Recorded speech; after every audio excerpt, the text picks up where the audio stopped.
السلام علیکم بچوں، کلاس 6 سبجیکٹ اردو، لیسن کا نام ہے ہاتھی کا وزن۔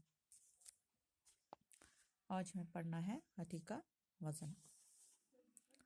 ایک دفعہ کا ذکر ہے کہ ایک بادشاہ سخت بیمار ہوا، یہاں تک کہ جینے کی آس باقی نہ رہی۔ اس نے یہ منت مانی کہ اگر خدا نے اسے صحت عطا فرمائی تو وہ اس کے نام پر ہاتھی کے وزن کے برابر روپے تول کر بھوکے ننگے فقیروں میں بانٹ دے گا۔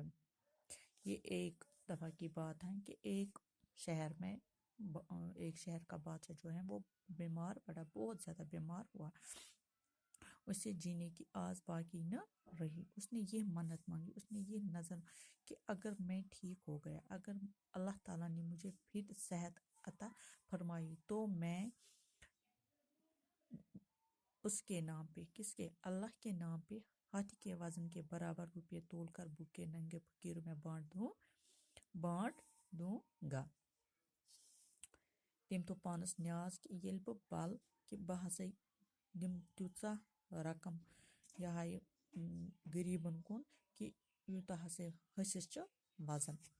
خدا نے اس پر رحم فرمایا اور وہ چند ہی دنوں میں اچھا ہو گیا، لیکن اب وہ حیران تھا کہ ہاتھی کو کیوں کر تو لے۔ بادشاہ جو ہے وہ ٹھیک ہو گیا، اللہ نے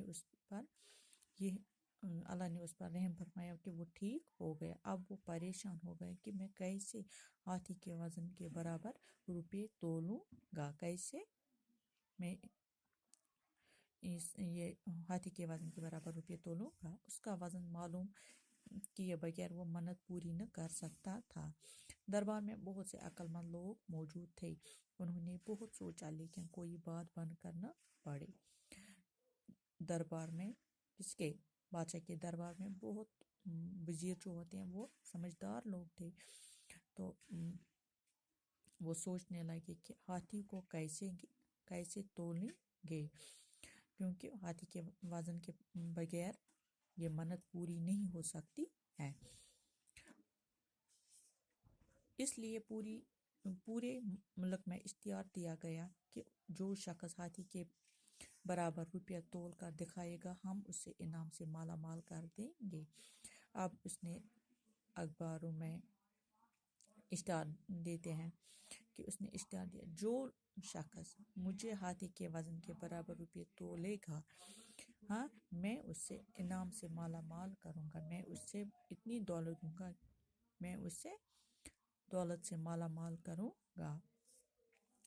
انعام کے لالچ میں بہت سارے لوگوں نے اپنی عقل پر زور دیا، ہزاروں جتن کیے مگر کوئی صورت بن کر نہ پڑی۔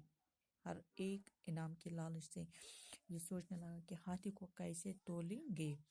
کچھ مہینے اسی طرح گزر گئے، بادشاہ کو فکر ہوئی اور وہ اس سوچ میں پڑ گیا کہ زندگی کا بھروسہ نہیں، منت کا عہد خدا سے کر چکا ہوں، اس کا پورا کرنا اب مجھ پر فرض ہے۔ اب بادشاہ پریشان ہو گیا کیونکہ میں نے منت رکھی ہے تو اب میں یہ منت کیسے پوری کروں۔ میں نے خدا سے وعدہ کیا ہے کہ جب میں ٹھیک ہو جاؤں گا تو میں ہاتھی کے وزن کے برابر روپے غریبوں میں بانٹ دوں گا۔ ہاتھی کو تولنے کی تدبیر کسی کی سمجھ میں نہیں آتی، اب کیا کیا جائے۔ ایک دن وہ اسی ششم پنج میں تھا کہ ایک ملک خدمت میں حاضر ہوا اور عرض کی، جہاں پناہ مجھے تدبیر سوچی ہے، اگر حضور روپے اور ہاتھی میرے ساتھ کر دیں تو امید ہے کہ میں دریا جا کر ہاتھی کے برابر روپے تول کر حضور کو دکھا سکوں گا۔ اب یہاں پہ ایک ملا آیا جو کشتی چلاتا ہے، کہ وہی بادشاہ کے دربار میں آیا، اس نے بادشاہ سے یہ کہا، اگر آپ روپے اور ہاتھی میرے ساتھ بھیجو گے، کہاں؟